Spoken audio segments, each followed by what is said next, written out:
Hi everybody, thank you for coming today. It's a great day to join and be here together and do this work, fight together. My name is Catarina Lorenzo. Welcome. It will be a short rally because we need to go inside and do our work. Here is a paper. Make sure that you get this paper and you can go to your rep and make sure that they can vote in favor of this bill. Please ask them a paper and also share with others. Okay? We are here today to stand side by side with our immigrant and refugee families, friends, and essential workers. As community members, we are standing up to demand an end to attacks to our immigrant communities. Today we are here especially to advocate for this bill, 364-day bill. This act will define the definition of felony, misdemeanor, and misdemeanor to protect our immigrants from deportation for minor offenses. As we know, we are not treated the same way. Any immigrants for a minor offenses, they are deported. That's why we are here today, to make sure that that doesn't happen in our community. We demand the pass of 364-day bill and end to criminalization to our communities. Every year, our leaders refuse to even the most basic protection for immigrant families.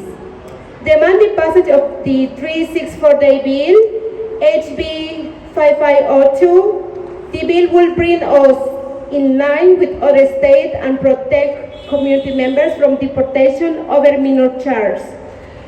It's a small overdue fix that will bring a measure of relief and stability to families who live under constant threat for too long.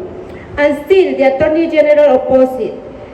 The Speaker won't commit to vote, and the House Judiciary buries it for further study. Our families are not bargaining chips. We are done watching our lives get negotiated away behind closed doors. Passing this bill is the floor, not the ceiling. We are just asking little. This is little. This is not the solution. We know that. But at least they can support with this. This is what we are asking to them. Thank you. I'm going to pass. Thank you, Cata. Next, I would like to welcome Vanessa Flores Maldonado from Prison. Hi everyone, hola, buenas tardes. Mi nombre es Vanessa. I am the Executive Director of Providence Youth Student Movement. Yes, I was raised by immigrants. Yes, I was born out of immigrants. And for over 20 years, PRISM has organized and mobilized youth of color and Southeast Asian communities to abolish the school to prison to deportation pipeline.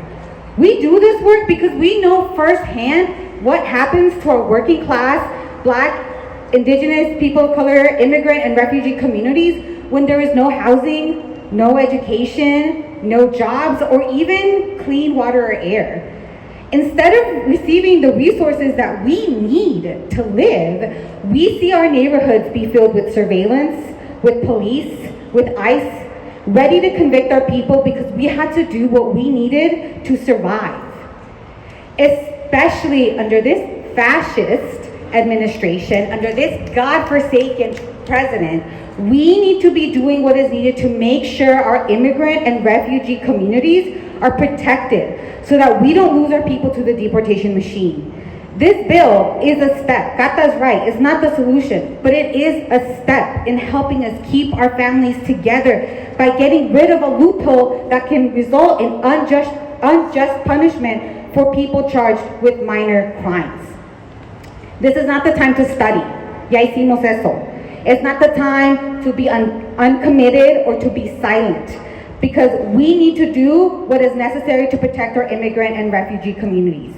So this is the time for action, to bring this bill to the floor so that votes can happen and we can do the bare minimum. And by we, I mean them, because we out here in these streets protecting our people. So support the 364-day bill, or HB 5502, so that these elected officials can do the bare minimum of their job of protecting and serving all of our communities. Thank you. Next, I would like to welcome Roy Lloyd Rodas from the Onyville Neighborhood Association.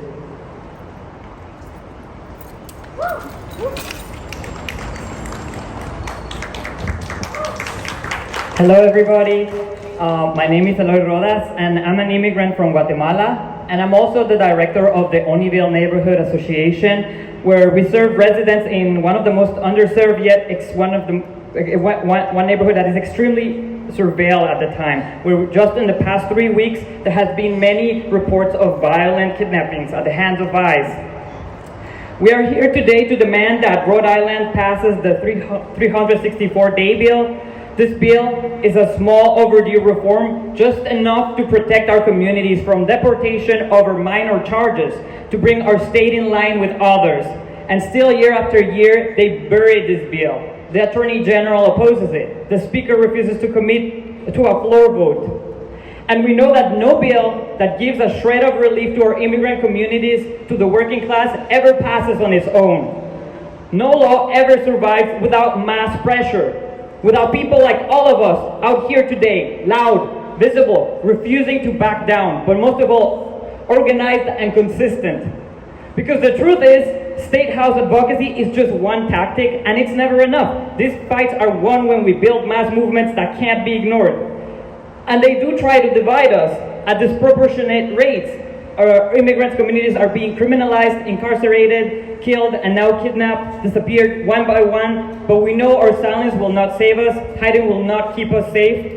And the government tries to scare our immigrant families too, undocumented people, those on work visas, those seeking asylum and green cards, into staying home, keeping their heads down, and accepting the harshest, most exploitative conditions under threat of being reported, detained, and torn from their families if they don't acquiesce at work.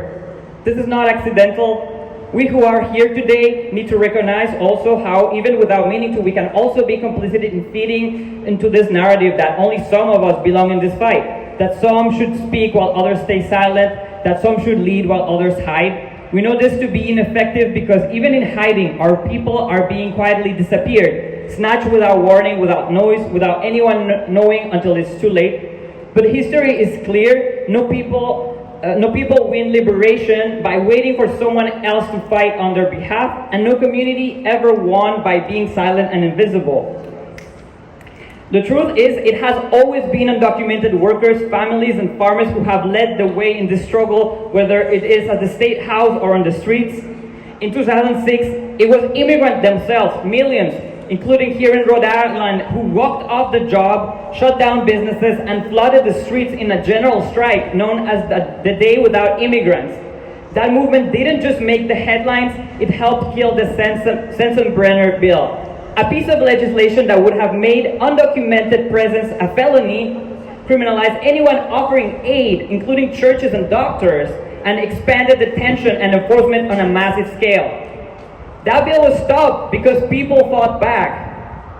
That's why we organized through a diversity of tactics, by fighting at the legislative level, in the streets, through political education, through cultural work, and through community defense. That's why we run a defense line with Amor, to expose this violence, to make sure families are not isolated, and to prove that no one stands alone. We don't fight for anyone, we fight with them, because this fight belongs to all of us, and we only win together. And who are they criminalizing?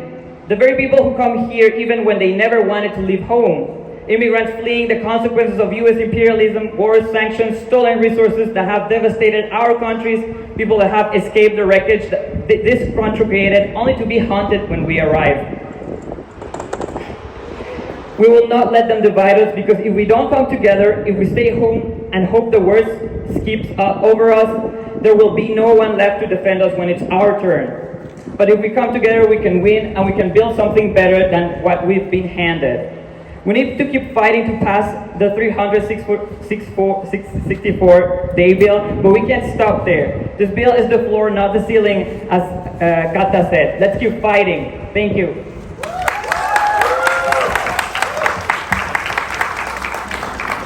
Next, I would like to welcome Felix Colo, our representative and our main sponsor for this bill.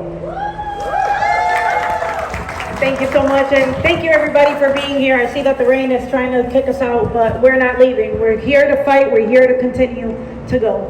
First off and foremost, thank you for being here and advocating for this bill. We know what is needed. We know, and as our speakers have said, this is the floor, not the ceiling. It's the bare minimum that we can do to protect our communities.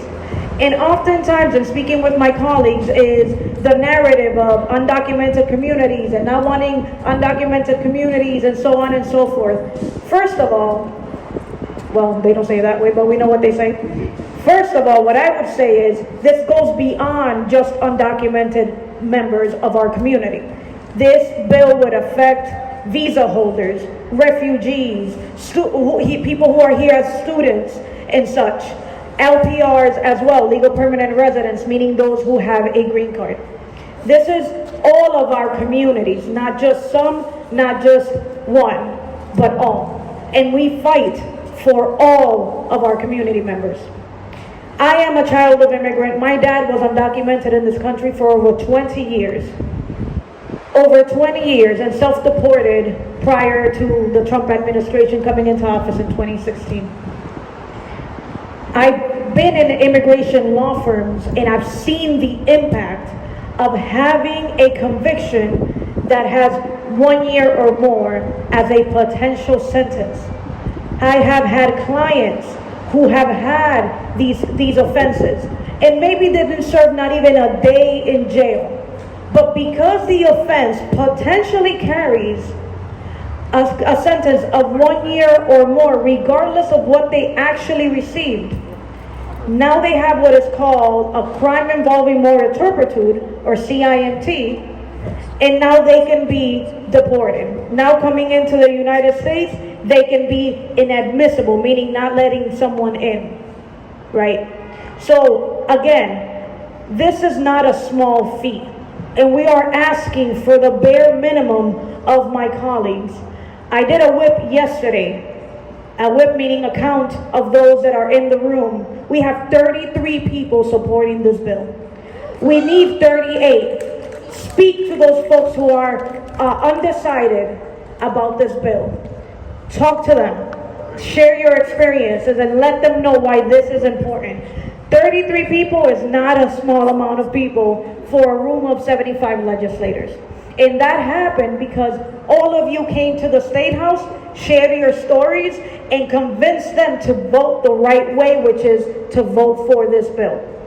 All we're asking is for the Speaker to put it on the floor for a vote. If it dies, it dies. We will revive it like a zombie next year. But put it on the floor and let us vote for it. Put on the record who stands with our immigrant community and who doesn't stand with our immigrant community. Because I am sick and tired of saying, yes, I'm going to vote for this or I'm going to support it. If the Speaker puts it on the floor, then let's put it on the floor and let's vote for it. Enough is enough. I am sick and tired, and I'm like literally my stomach hurts thinking about our immigrant community right now. And to share personally, I'm a U.S. citizen, and I told my husband, we are not traveling overseas. Why? Because they're targeting everybody, right? Let alone our undocumented communities or immigrant communities who may or may not have status. How is that fair? How is that justice? It's not. So I am imploring to the Speaker, put this bill on the floor. Let us take a vote. Let us put our voices on the record of whether or not we care about our immigrant community. That is all I am asking. So, thank you. Woo! So just make sure that you have one of these. Make sure you have one of these, and that you have at least a little extra of these. There's people giving them out, so please make sure that you have some extras so you can give them to your representative. And we are going to get us started with a chant. Lloyd's going to get us started with a chant, and then we're going to go in. Please find your representative, or just talk to any representative and let them know in the House chamber that we want them to talk with the Speaker to send this H5502, the 364 days bill, to the floor for a vote. Thank you.